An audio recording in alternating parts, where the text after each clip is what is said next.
The US government's capacity to bring every available resource that's for sale in US dollars into productive use isn't determined by the fact that the petroleum industry denominates its contracts in international trading markets in US dollars. The majority of us are ignorant about most things, and I'm no exception. I hardly know anything about anything.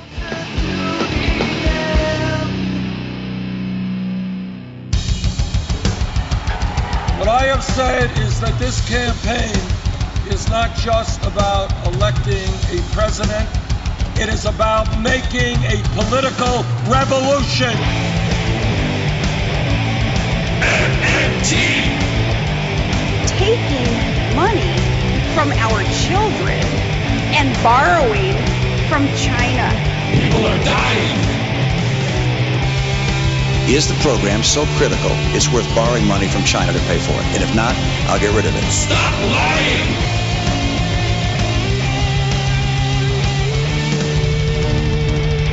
I want the truth!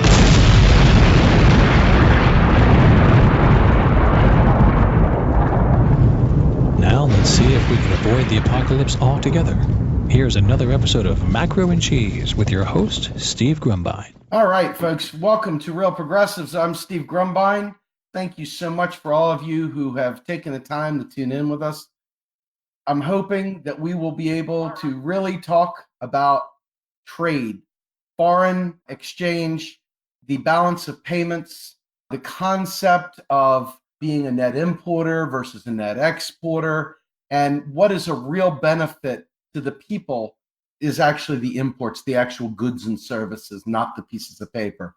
But Bill Mitchell, who has been on our show several times now, is one of the original developers of modern monetary theory and wrote two very extensive blog posts about the subject of balance of payments and the way money exchanges between countries as you purchase foreign goods. This is going to be a deep dive, folks. So understand there may be some things that you don't understand in this. That's okay. We will get you resources to read after the fact. So without further ado, let me bring on my guest, Dr. Bill Mitchell. Welcome to the show, sir. Thank you, Steve. How are you going? I'm doing very, very well. And I appreciate very much you making yourself available for this. What brought us to talking about balance of payments and trade? Well, look, I think this is one of the areas of modern monetary theory that we've struggled with. We haven't struggled, but the listeners have struggled with since we started talking about this.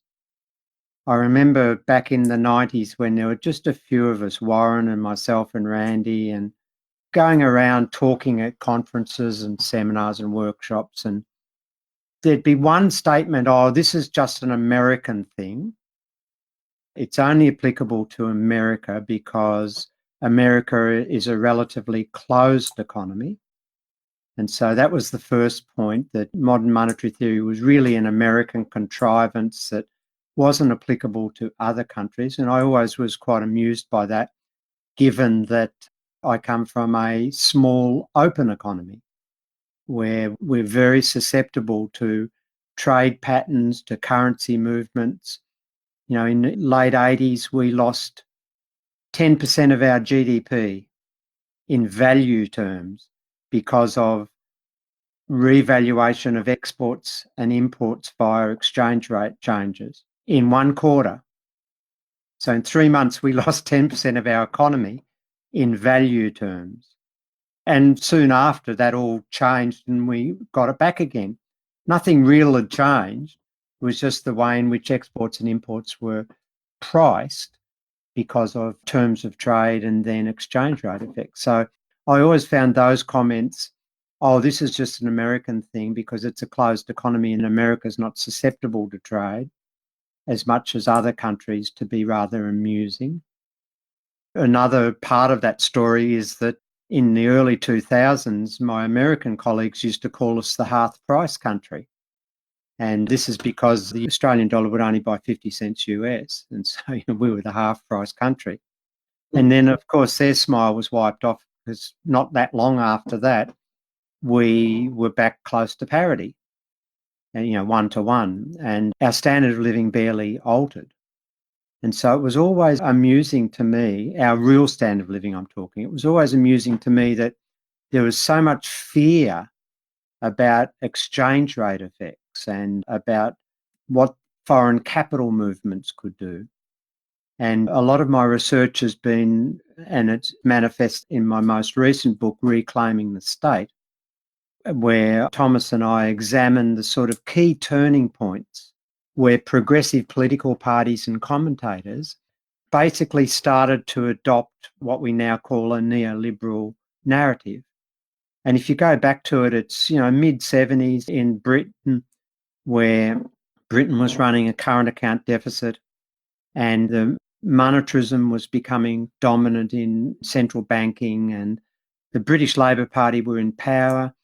And part of that Labor Party is particularly the Chancellor, the Treasurer, the Finance Minister, whatever you want to call them, was becoming enamored with monetarism. And, they cooked up this thing that, we're running out of money, that our exchange rate's going to collapse, that we need to borrow money from the IMF.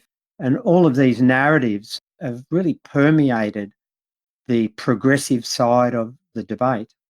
And they have such a pervasive, powerful, dominating effect on the way in which progressive debate occurs.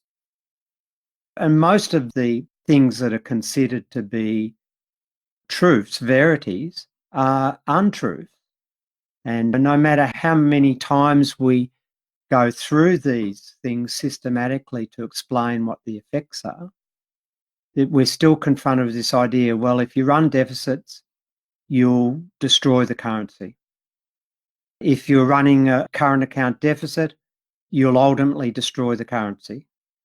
And all of these statements have, under some circumstances, have what we might call loose truths, but the circumstances are what's important. And they're not eternal verities that apply in all circumstances. And I'm a testament. I live in a small open economy. We have huge fluctuations in our exchange rate, and yet we're one of the wealthiest countries in the world. And when the exchange rate depreciates, we go camping up the coast. We don't go to the Swiss Alps for skiing holidays. And that's about it. And so I think this is one of the ongoing challenges that modern monetary theory faces, to continue to clarify these issues. One of the things that I've noticed when we talk to individuals is that much of their explanations about whether it be global, economics, or whether it be domestic economics, they typically are speaking from a position of emotion. They're typically speaking from a position of blending myths and legends and maybe something they read in a book, and they're coming up with a salad of things, and most of it doesn't connect to anything. But when I hear modern monetary theory spoken by the original developers, and even the second generation MMTers and third generation, et cetera, is a logical progression that walks people through ledgers, you name it. Every step along the way, it's traceable. 1, 2, 3, and you can see clearly the flows. In your articles that you put out, you were very, very good at putting together some scenarios that people should be able to readily understand. And if they don't, please come ask questions.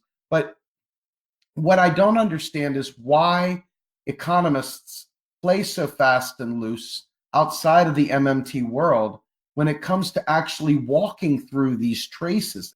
It seems almost as if it gives the bad name to economics when you're not walking it through like that. And I think that's a lot of the reason why people are skeptical, not to mention a lot of the predictions tend to be wrong. But explain to me how you guys were able to come up with these flows. What was the process by which you were able to examine each transaction to be able to come up with the understanding of how these balance of payments work, et cetera? Because it seems you guys are the only ones that really get this right. Well, I think we do get it right. And I think it stems from where you start your analysis. If you're a mainstream economist and you've studied in a mainstream program at a university, and I've been in universities all my life, so I know exactly what they are. You start analysing problems from a very particular and very eccentric standpoint. You start off by making assumptions about human behaviour that no psychologist would ever make. So we create this mythical entity, decision-making entity, and then they infer things about the environment that mythical individual interacts with that bear no resemblance to the real world that we actually live in. So there's a series of constraints that are imposed both on individuals and the currency issuer. There are a series of assumptions about what our intellectual capacities are in terms of analysing the future out to infinity. And, I won't go into any more detail, but the point is if you start from that position and then you start deductive process, so you start off with a series of assumptions and axioms that bear no relation to human decision-making capacity or human behaviour or the environmental structure that humans interact in. And then you start making deductions based upon those axioms and you shock the analysis as the jargon goes. In other words, you introduce a change to, you start off by saying all those individuals are in equilibrium and they're realising their expectations, etc. Then you shock it, so you change it a bit, and then you deduce what happens. Well, if you go down that path, which is the way my profession, the dominant arm of my profession behaves, and that constitutes economic analysis, unfortunately, then you'll end up missing the detail. You'll end up missing actually how the real world operates. And I think one of the ways in which the MMT academics started out and have prosecuted our case is to say, look, we live in a real world and this is what the real world looks like. So if you're talking about financial flows associated with trade, well, it's better to start off with the actual institutional detail. What happens when you go into a car dealer and you buy a car? What actually happens? You hand over a check or you wave your credit card in front of a sensor or whatever you do to buy the car. Where does those numbers go? And what options does the person who gets the money have? A lot of people have this idea that when you buy an import, the money goes out of the country. And they've got some idea that those dollars disappear, for example, if we're talking in dollars. Well, all of these things you've got to trace through really carefully. And it's not high intellectual stuff. It's just detail and it's careful analysis of accounting, conventions that we know exist in the real world and banking conventions and interactions between central banks and commercial banks and interactions across currencies through foreign exchange markets. Now, those things can all be traced, can all be detailed, and I think that's what we've done. And of course, when you do that, you clear up some of the misconceptions that were raised. We got a question from an MMTer in Brazil who had spoken to me offline and said, ask Dr. Mitchell about developing countries that perhaps have immature economies, countries that maybe have fewer actual exports or fewer markets that they can actually play in that are subject to prey with foreign exchange rates. The ability to really harm them because they don't have a robust, mature economy. Can you talk a little bit about the difference between, obviously the US that has a robust economy and some of these larger, more mature economies and some of the more immature economies that are subject to IMF type scenarios? I wouldn't necessarily say the US has got a robust economy, but that's another story. But I know what you mean. I mean, one of the starting sort of misconceptions is that people often raise it that, so what you're saying is if you've got currency sovereignty, that means that a government doesn't have a financial constraint in its own currency, that everything will be fine. And a lot of people say, that's ridiculous to say that, and therefore MMT is stupid. Well, one of the most important starting points, and I've written a fair bit about this, is that a nation ultimately, its standard of living, and I'm talking its material standard of living rather than the other sort of deeper concepts of spiritual standard of living, but in terms of material standard of living, a country can only achieve a level that's commensurate with its real resource availability. So if a country has very few real resources available, either skill of people, numbers of people, natural resources, whatever, then it's going to be poor. And a country that's very well endowed with natural resources and has high skills of its population are going to be better off. And so a poor country can improve its situation through trade if it can transform what real resources it has available that it can consider to be surplus to its own needs and exchange in trading markets for other goods and services that it can't access or produce itself and which are deemed to be of essential or good for the well-being of its population. Now, then you've got really dire situations where a country is reliant on imported food and energy for survival, yet its export profile isn't sufficient to gain access to those essential food and energy commodities. Now, in that case, that country's pretty well cooked. It wouldn't matter what size deficit the nation could run in its own currency. It's going to really have a major human catastrophe. And in the way I've constructed that problem is that to me is the genuine role for what the IMF should be. I mean, as you know, I advocate scrapping the World Bank and the IMF and creating a new multilateral institution that has the purpose not of imposing neoliberalism on poor countries, but has the purpose of transforming or being a conduit of real resources from rich countries to poor countries. So, when a country doesn't have enough food and it can't export sufficiently to buy that food from other countries, well, then, to me, that's the role of the world community. But that country can run whatever deficits it like, it's not going to improve the situation. That's the first important thing, that your real resource availability, whether it's through the resources that the nation itself has or the resources that it can gain from other nations through trade, are the limits on the material standard of living. And within that context, a sovereign government, and remember in MMT, when we talk about sovereign governments, we're talking about a government that has its own currency and doesn't borrow in foreign currency.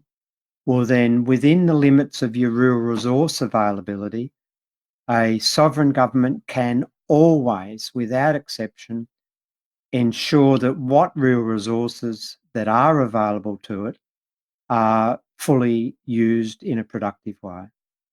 Now, that doesn't mean that full employment in a very poor country will generate high standards, material standards of living. It just means that you're doing the best you can in a bad situation. And of course, in a more advanced country like Australia or the US or whatever, that currency issuing government can also bring all available resources into productive use. And the material standard of living that will arise in that situation will be of a much higher level than in the poor country. So one of the things that jumps out, obviously, within our progressive movement is this neoliberal taint that crosses all divides. It's infected us at every level. Your book really helps dispel any notions that we are not living in a neoliberal hell. And you kind of lay the roadmap out of how to reclaim the state. But one of the big things that, we have a lot of central banking people around that don't really know what the central bank does. They really have no concept of what a central bank does. And I guess in the context of this show and this interview, can you explain a little bit about the function of these central banks in regards to balance of trade and how they clear payments and so forth? Because I think this is something that is completely foreign to most people. Well, the role of central banks has changed dramatically over the last, say, 100 years. And let's just, to keep it simple, let's talk about the change from the end of the Second World War to now in most countries. And that gives us two very contrasting monetary systems. At the end of the Second World War, the advanced nations met at Bretton Woods in the US to decide how the peace era would deliver global financial security. And they decided that the way to achieve that security, and what they were talking about wasn't military security, they were talking about currency security, because prior to that there'd been a lot of currency volatility. So at Bretton Woods, they decided to introduce a fixed exchange rate system. And this was a sort of derivative of the gold standard system, where at the center of the system would be the US dollar, because that was the most pervasive currency in international circles. And that the US dollar would be tied at a specific price to an ounce of gold. So that would stabilize the price of the US dollar. And remember, this was an era where all the major gold discoveries of that period had been made, and they didn't believe there'd be any massive new discoveries of gold. So gold was considered to be a very stable price commodity. And then, of course, all of the other currencies would be set by agreement against the US dollar. And there were allowable bands of fluctuations within those agreed parities, but fairly narrow. And in that context, each government was committed to using its monetary resources to maintain their currency within those agreed bands, so that the central bank then became a major player, in the sense that, for example, for a nation that was running a trade deficit. Now, what does that actually mean? That means that it's importing more than it's exporting. Now, that's in real goods and services, but that has a financial analog, a manifestation in the foreign exchange market, because that means that there's more people wanting to supply the currency of the deficit nation, the external deficit nation, than are wanting to demand that currency. Now, why is that? To get hold of the exports, that is, that nation's imports, they have to get hold of whatever the currency that the exporter wants, and they have to supply their own currency to do that. And so if there's more people wanting imports than buying exports, well, then there's going to be what an economist would call an excess supply of the currency of the deficit nation into the foreign exchange market. Now, that excess supply, of course, because it's a market, places downward pressure on that currency. And the central bank in that era was obliged then to intervene, because they were required to maintain the agreed parities under the system.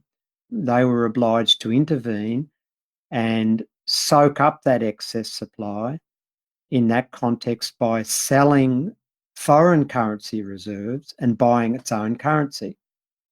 Now, the opposite would be the case for countries that were running external surpluses. They were exporting more than they were importing. In that context, the currency would be in excess demand, and there'd be upward pressure on its value in the foreign exchange markets. And the central banks in that situation were required to sell its own currency and buy up foreign currencies and therefore relieve the excess demand and maintain the parity. So the central banks had an incredibly central role in the exchange rate system. And what that meant was that they had to maintain foreign reserves in the situation where they had to sell those reserves to defend the value of their currency that was then under downward pressure. And of course, the system ultimately came unstuck because those countries would face shortages of foreign reserves. And that was the role of the IMF then. The IMF was created to be a resource for countries to ensure that they had sufficient foreign reserves in situations where they had to defend their currency from downward pressure. Now, ultimately, if the trade fundamentals, as the jargon goes, were such that the country had what were called chronic external deficits, well, then that central bank would run out of foreign reserves. The IMF would stop lending them foreign reserves, and so they would have to then devalue. And devaluation was an agreement between central banks and governments and the IMF that would be allowable under certain circumstances.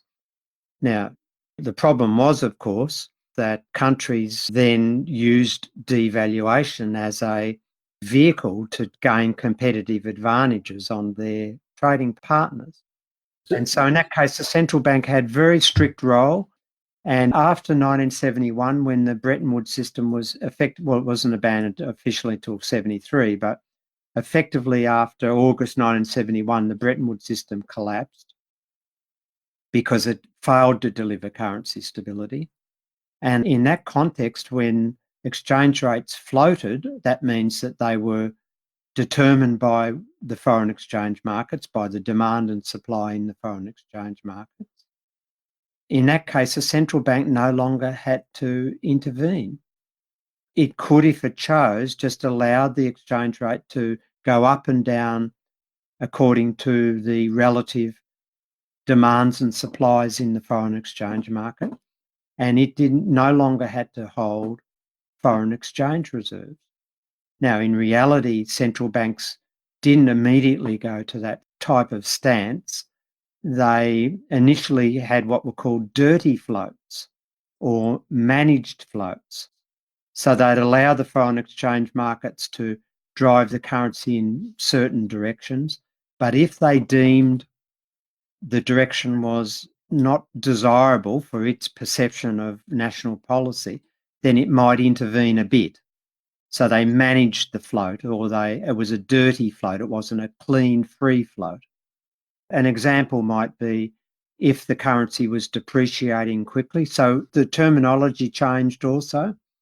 Devaluation and revaluation are terms that are applicable to the fixed exchange rate system, where the government would approach the IMF and get an agreement to change the fixed parity that was agreed under the system. Whereas under the floating exchange rate system, we talk about depreciation and appreciation, which is really the market, the foreign exchange market, determining whether the currency's declining in value or increasing in value.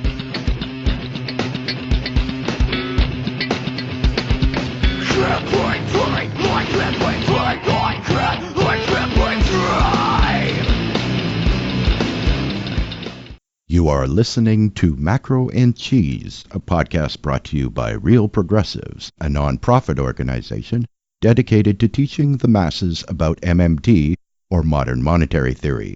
Please help our efforts and become a monthly donor at PayPal or Patreon. Like and follow our pages on Facebook and YouTube, and follow us on Periscope, Twitter, and Instagram.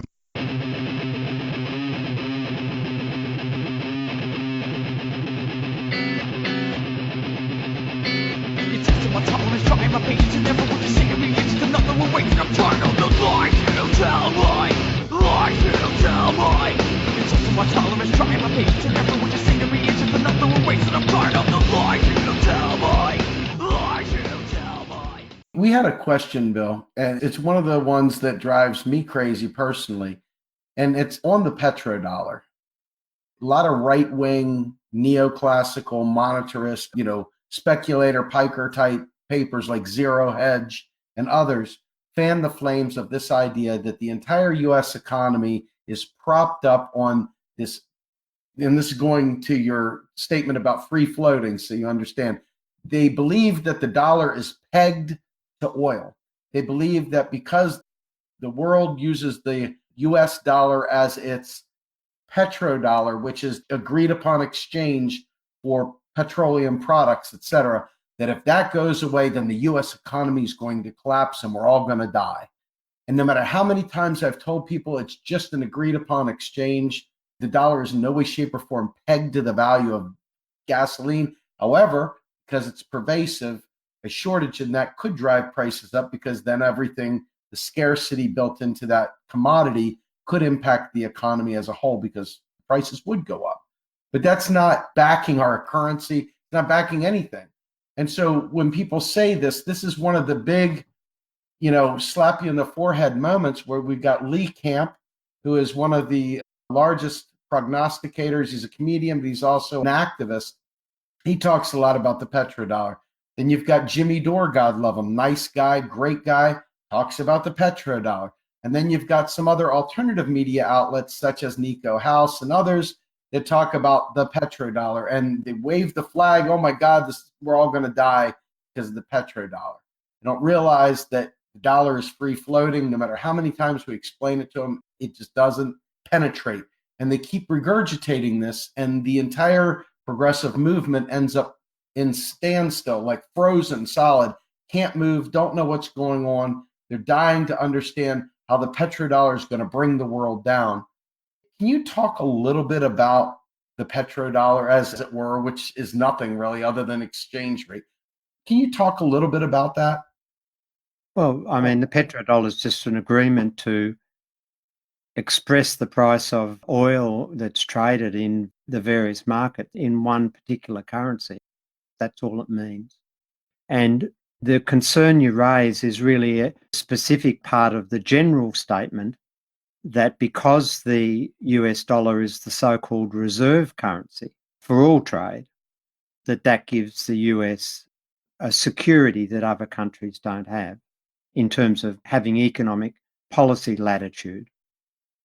Now, a lot of people have raised this in the past. MMT is about America only, and we come back to the statements I made at the beginning, because it's the reserve currency. It doesn't apply to non-reserve currencies. Well, that's completely false. The fact is that, look, having a lot of people wanting to hold US dollars has a certain impact on the US dollar exchange rate. There's no doubt about that.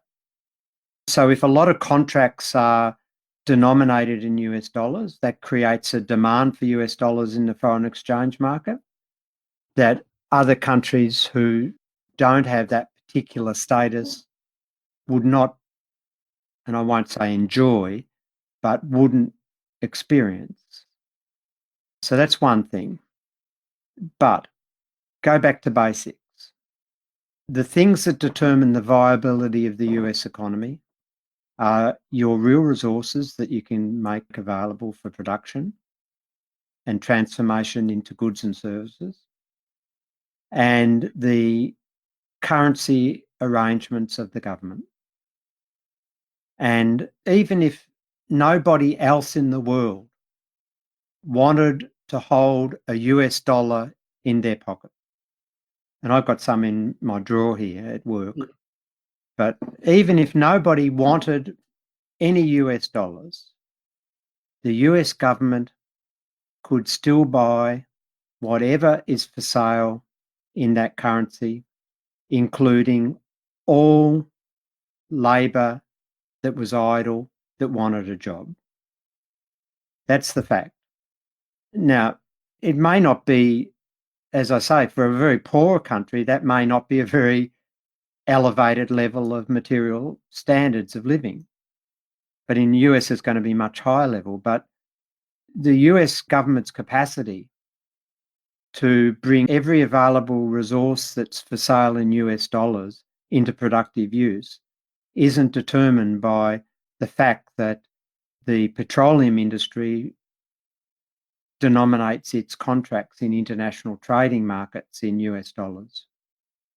And the US economy wouldn't collapse if the petroleum producers decided to denominate it in Australian dollars. There'd be virtually no change. It's funny to me. I mean, even if you didn't know any of this, you look over at Japan. There is no such thing as a petro yen. And Japan has a debt to GDP ratio, for what that's worth, 250%. That's gross. Thank you. The point is that you've got this tiny little island country that is able to do the things that we are talking about without the benefit of all these reserve currency, petrodollar, this. I mean, they are a reserve currency. They are in the basket, but they don't have the pervasiveness of the US dollar. So why do you suppose these doomsday sayers exist? Is it to sell books? Is it to get rich? Is it because they don't know any better? I feel like this doomsday mindset has permeated the progressive movement and has literally created zombies out of us. There's so many people that you say, yeah, you want a new deal. Yeah, you want a job guarantee. Yeah, you want health care. But then when we talk about it, you come back and say something silly about the petrodollar, or you come back and say something even worse about the world reserve currency, et cetera. What fuels this kind of thinking? I mean, is there some nefarious being out there that is trying to push this doomsday narrative, or is this just good people that don't know any better? The majority of us are ignorant about most things. And I'm no exception. I hardly know anything about anything. And so we extemporize our own experience, which is, really narrow and ill-informed and emotional. And we take advice from experts. So say on climate change, for example, I have no idea about the science of climate and what have you. I have to take advice on that from people who hold themselves out as experts. And, being an educated person, maybe my access to the sort of literature that will be of use to forming a view might be a different literature to that of a person who has less education. That's probably true. And having better research skills means you've got better access to literature. But I have to take it on trust that these people who talk about, glaciers melting here and there and the North Pole disappearing and, all of that stuff, I have to take that and form a view on that, which then translates into the way in which I have political judgments through the voting system, for example, with respect to political parties that advocate Kyoto protocols and those who don't and all that stuff. So when it comes to economic matters, we both take guidance by our own experience. So we get a credit card statement at the end of the month and we go, holy whatever. God, I'm maxing out today. And we talk to each other about, oh God, we've maxed out our credit card and we've got to pay it back. We've got to pull the belt in, and we've got all these metaphors to summarize our individual household experience about matters economic. And then we hear the experts, the so-called scientists, being my profession, come out with all this other stuff that reinforces that. And so it's no surprise that in that sort of operating in that fog of ignorance that we're going to form views that reflect the views of the dominant academic view of my profession. And then, of course, what people like myself and the MMTers have done is, I think, expose the lack of science and lack of acumen of my profession. My profession's a disgrace. And it's created as we were saying earlier, it's created a fictional world and lured all of us ignoramuses into this fictional world where we have these narratives about things that aren't true. yet we discuss them as if they are. And then, of course, you've got the more venal motivations of, the Koch brothers and all of these characters who have worked out that if they continue to perpetuate these sort of narratives, then that will advance their economic or ideological interests for themselves. And so you've got a whole cross currents of different motivations, different happenings. But ultimately, if the economics profession came out and said, our fictional world is wrong, MMT has a much better understanding of the way the system operates, then the narratives would start changing, and all of the ignoramuses who rely on people in good faith and good trust to guide them. Academics are meant to be those who have got knowledge, and we support academics to have very luxurious lives, reading books and sitting around thinking. We do that because we have faith that they will steer us non-experts in ways which will advance our well-being. Well, in the economics area, we've been dudded badly. So, Bill, one of the big things that I think is important for our audience to understand is the difference between what we would call a modern monetary theory-based real progressive and a neoliberal. A lot of people, when they hear the word neoliberal, start pointing over there, but much of what comes out of their own mouth is, quite frankly, neoliberalism. You did a great talk where you said most progressives are actually neoliberals. And, the book Reclaiming the State speaks quite a bit about the role of neoliberalism and how it's pervaded society. Can you talk a little bit about what neoliberalism is and what it is not, and how progressives themselves can break themselves away from a neoliberal mindset?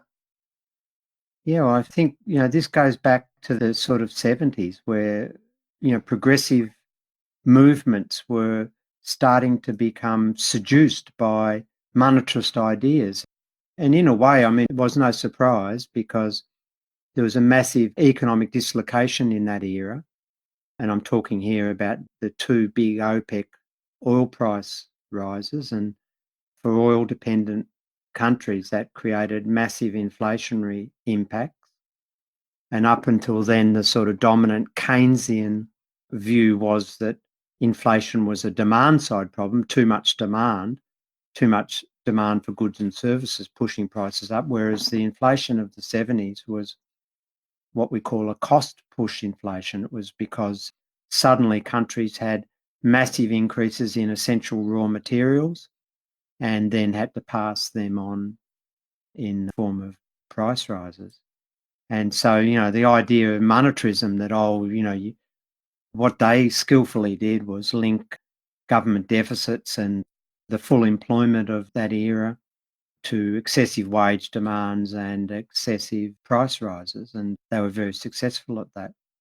And you also had currency instability in the late 60s as the combination of things. One was the Vietnam War spending created massive US dollar deficits, but also the rise of speculative financial capital was attacking the fixed exchange rate system like nothing else, making it unworkable, basically. And that fed into the narrative also. And so, progressives bought the story that government bureaucracy was bad, government regulation was bad, that unemployment was the result of excessive real wages and attempts by government to manipulate minimum wages, and that unemployment was a result of people being subsidised to be unemployed by income support systems like unemployment benefits and stuff. And so you started to get all these strands of a neoliberal narrative operating. And, one of the influential books was a book by James O'Connor, who was a lefty in the early 70s, The Fiscal Crisis of the State. And this was a book that sort of said that, we're going to have an increasing demand by ageing populations, etc., on state resources, yet their tax bases are being wiped out. And there's a crisis. Well, there was never a crisis, of course. And the left started to believe this. And in my country, I call the Greens Party, who otherwise have excellent policies with respect to social policy, environmental policy, but they're neoliberals on bikes. You know, they ride bikes, not cars. And why are they neoliberals on bikes? Because they have adopted the macroeconomic narrative that says that the government will run out of money if it runs continuous deficits. And these are the most progressive political forces, yet they have bought the macroeconomic story. Now, how we overcome that is something that we've been working on for years and years. So with that in mind, let's ask the question here about the federal job guarantee, because I think this kind of plays into the role. Obviously, the federal job guarantee, the buffer stock of employed people, is now really gaining a lot of mainstream attention in the United States. You guys have been working diligently. I mean, you're the godfather of the job guarantee going way back. Tell me a little bit about... We won't put any religious connotation on it. The God. We see a lot of people that are confused about what this all means and how can we afford it. And I hear people ask me the question of, can you tell me what it's going to cost us? And I'm like, it's not going to cost us anything. Well, it will cost a bit. It'll cost us any extra real resources that the unemployed people are able to consume now as a result of having the stable income. That's what the cost is. But it's not a financial cost. Like, for example, I know it's a number in an account. Someone will just get on their typewriter and type in a number. That's the financial implication. We have a gentleman on our team. He's relatively new to MMT. He's just learning. He's still kind of got his ears out there in the neoliberal world. And he said, we got to come up with how much these programs cost. Otherwise, people aren't going to take us seriously. And I said, listen, my friend, if you listen to the MMT people, the people that are really, really doing the work, they'll tell you that the dollar amount is irrelevant. The real consideration here is the real resource. And it should be an inflation constraint, not a quote unquote budgetary constraint. Can you talk just a little bit about the budgetary constraint versus the inflation constraint so people stop asking these silly like CBO type questions where it's like, well, how much is it going to cost? Which is really, if you peel it back, it's really founded in that idea of, hey, money's scarce, we're running out of money. It's still a neoliberal question. How do we deal with that? The Economist magazine came out with a massive attack on the discussions in the US in the last month, maybe, about employment guarantees, and specifically from some of the promoters, the job guarantee. So it's out there. Now, if you read the Economist magazine's editorial about this, I think it was published yesterday, you just go, you know, I've got so used to now reading these critiques, and paragraph by paragraph, you just tick, tick, tick, tick, tick off their ones. And you can I could almost write some computer code, some JavaScript or something that could, you know, so someone could log into a site and say, I want to write a critique of the job guarantee. And I'd get them to click a button and they'd have their 2,000 word critique. Every one of the arguments that I've read in the last month in the US press or yesterday in the Economist magazine, we've considered them 20 years ago and written about them 20 years ago. And the literature's out there. And sometimes I get somewhat testy on my blog for commentators who come in new to the story and then hold themselves out as experts on employment guarantees and then just reiterate all of the stories that we've been through time after time. And then they come back and say, oh yeah, how dare you demand that I read anything? And to some extent, they've got a point that, you know, it's not necessarily their role to be experts in the literature. But yeah, it's frustrating. The story is quite clear that all of the criticisms that we've seen about the organisational capacity of a job guarantee, whether it can be administrated properly, whether these would be jobs that were, you know, I heard last week on your debate this idea about bullshit jobs. This is this Graeber anthropologist guy in LSE wanting to capture some headlines for himself. And so he decides to call them bullshit jobs. Well, they're people's jobs and they care about their jobs. But And all the stories about government not being able to afford it. I mean, one of the paragraphs in the Economist article was, well, how are we going to pay for this? You know, an MMT informed person knows how payments are made. Someone's going to click a few keys on a computer and transfer money from one account to another. That's how it's going to be paid for. And what's the cost of it? Well, as I said, the cost of it is the real resources, or are the real resources, that person who gets the job is going to be able to consume extra now that they've got a job and previously they didn't have, and some of the capital equipment that's going to be required to complement that person's employment. That's the real cost.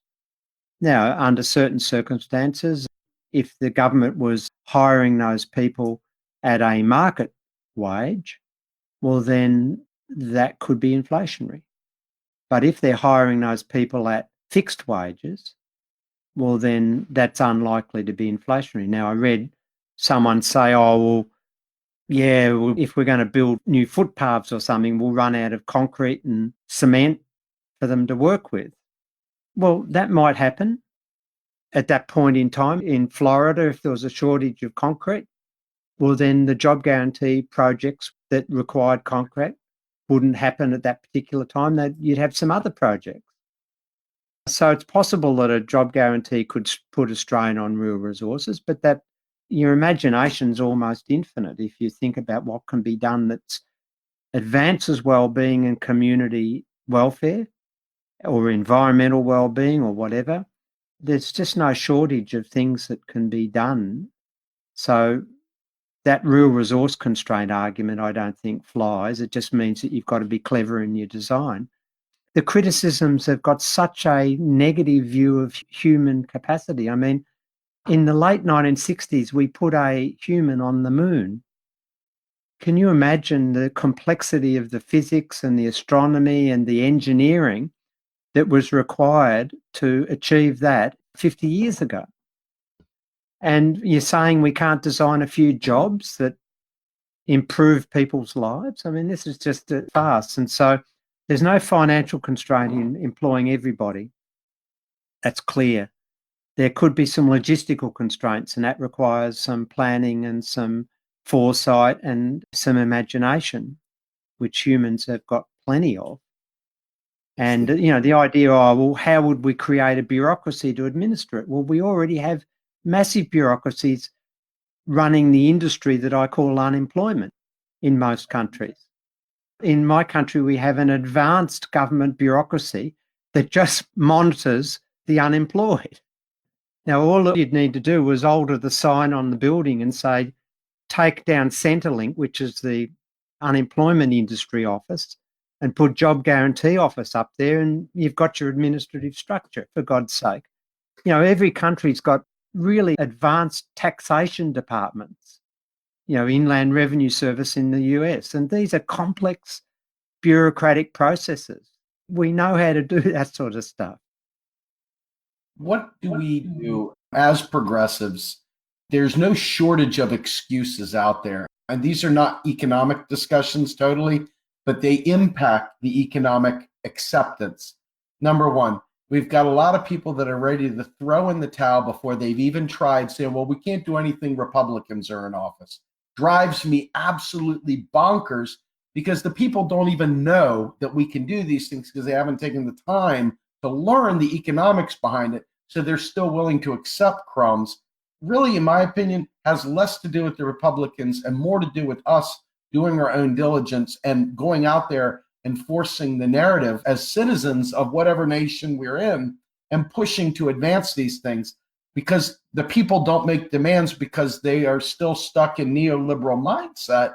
The Republicans end up getting away with it because they always sound oh so logical as they go ahead and try and cut things.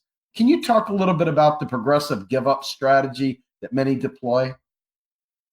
Look, what I've observed among polities across many countries is that the left have, on economic matters, have developed an inferiority complex. There seems to be a perception that the people who know how to run the economy and know about money those who had the direct links with the top end of town. So the business community and the wealthy, they've obviously been successful is the narrative, and it's the conservatives who hang out with those guys. And so they've got the running on responsible economic management. And the progressive side of politics are came from the trade union movements and the revolutionary cadres and all these characters. And, they just smash the system types, and they don't hang out at the top end of town. They don't play golf at the best Florida golf clubs, and they don't mix it. So they've got this sort of inferiority complex. And certainly in my country and in Britain, but certainly what that's meant is that the progressive side of politics have gone out of their way to appear to be responsible as a sort of overreaction to this view that the perception among the people is that the conservatives know how to run the economy and the progressives don't. And so you'll hear, we had the annual fiscal statement, also known as the budget, delivered in Australia last Tuesday. It was a conservative government at the moment, and it was very predictable what they'd say. But on the Thursday night, the opposition, which is the Labor Party, which is the trade union party, is their major opposition, have their budget reply speech. And you just wouldn't believe what they were saying. They'll get the debt down quicker, and, they'll get the deficit back into surplus more quickly and stuff like this. And that's inferiority complex. And it's also a reflection of the way in which the progressive side of politics has been captured by what I call careerists. And in many countries, the progressive side of politics, the social democrats, the socialists, the Labor parties, the Democrats in your context, the breeding ground for those politicians were the working class movements, the trade union movements and worker associations and things. And now in many of the countries, the recruiting grounds for progressive parties are university-educated lawyers and accountants and bankers. And those characters don't have the working class roots that progressive policies used to have, and they have a much different narrative.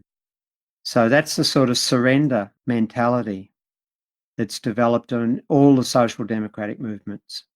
And the challenge for progressive side of politics is to recapture the political parties meant to represent our voice, and to then educate the masses to deprogram us from the neoliberal narratives that our progressive politicians have fed us for too long.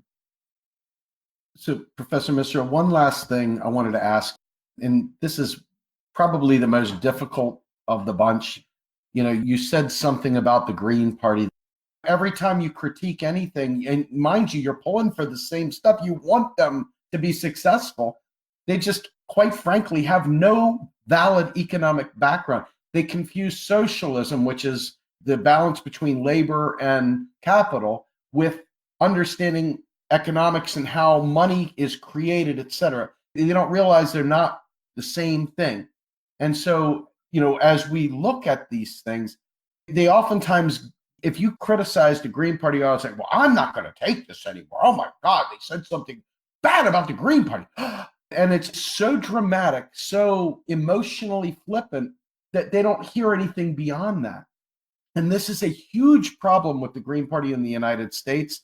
I'm not sure about the rest of the world, but I do know within the United States, there is a movement within the Greens that they are beginning to open their mind, and they're beginning to push back against the neoliberal narratives that live within, or the burn it down narratives that live, or the just stories from the fire pit narratives that live in the Green Party.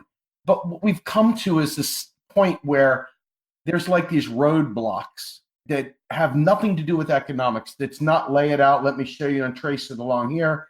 This is about people just truly throwing up emotional roadblocks.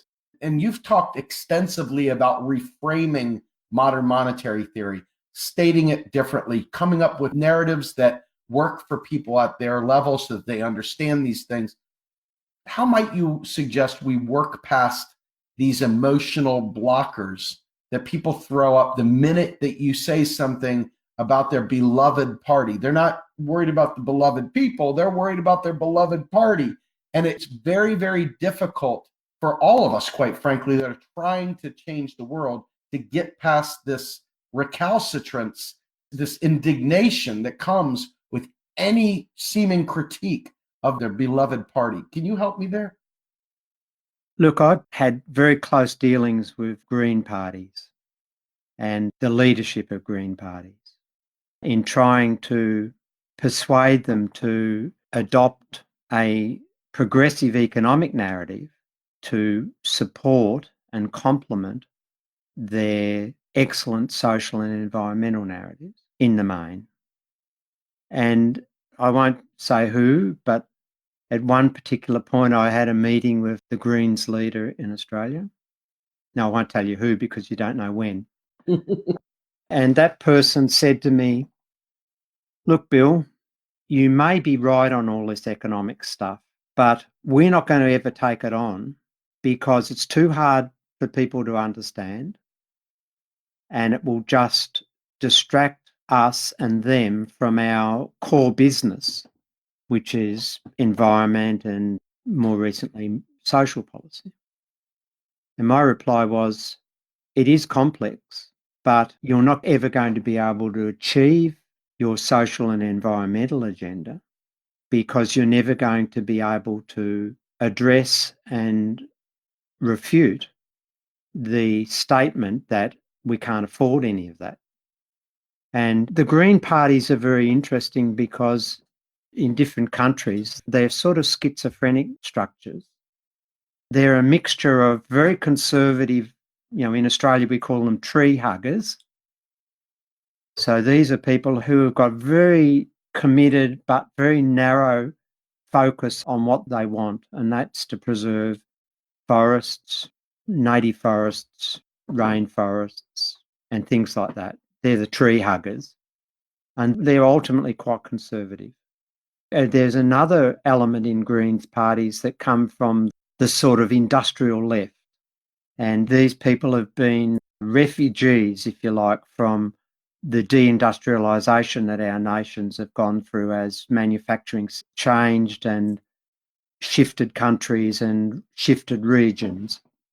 And their approach to greenness is very different. They are much more amenable to an economic discourse than the tree hugger type green, who's not really interested in it at all, and who would be really if you were just worried about preserving forests.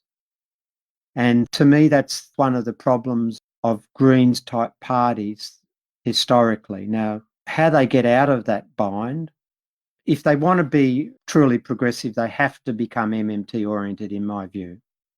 They have to abandon statements. I mean, our Greens leader now is talking about, cutting deficits and cutting debt and bringing in market-based trading systems for carbon. That's just pure neoliberalism. They have to get away from that to be truly progressive. I don't see that they're going to. And if you look at the national elections almost in every country over the last several years, the Greens parties in most countries have been going backwards.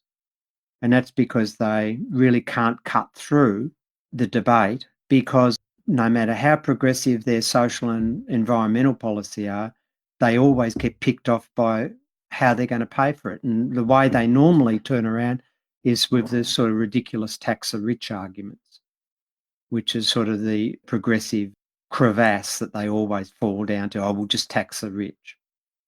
And the middle class see tax the rich as taxing them as well.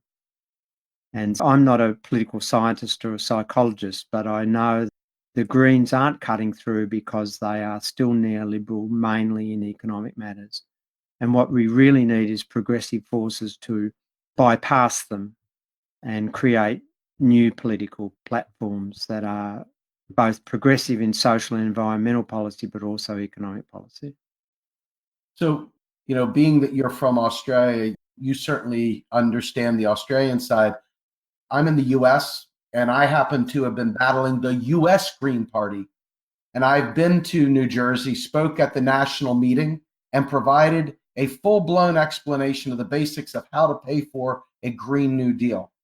And the leadership of the Green Party stayed out in the hall. They literally got up when they saw me going to present, and they walked out, because the Green Party in the US supports something called American Monetary Institute, or AMI, which is a positive money spin, which is money crank nonsense.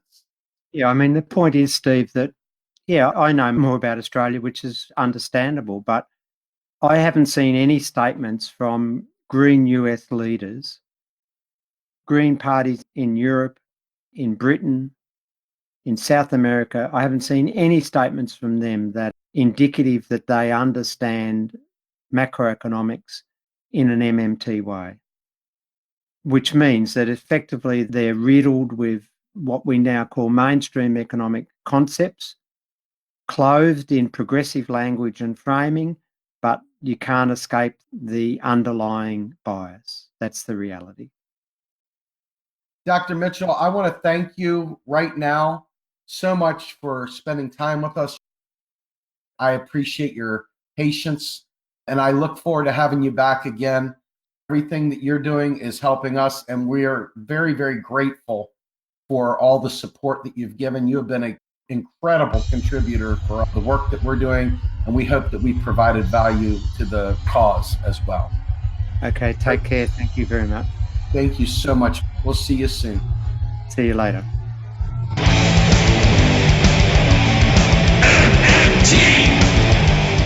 Macro and Cheese is produced by Andy Kennedy.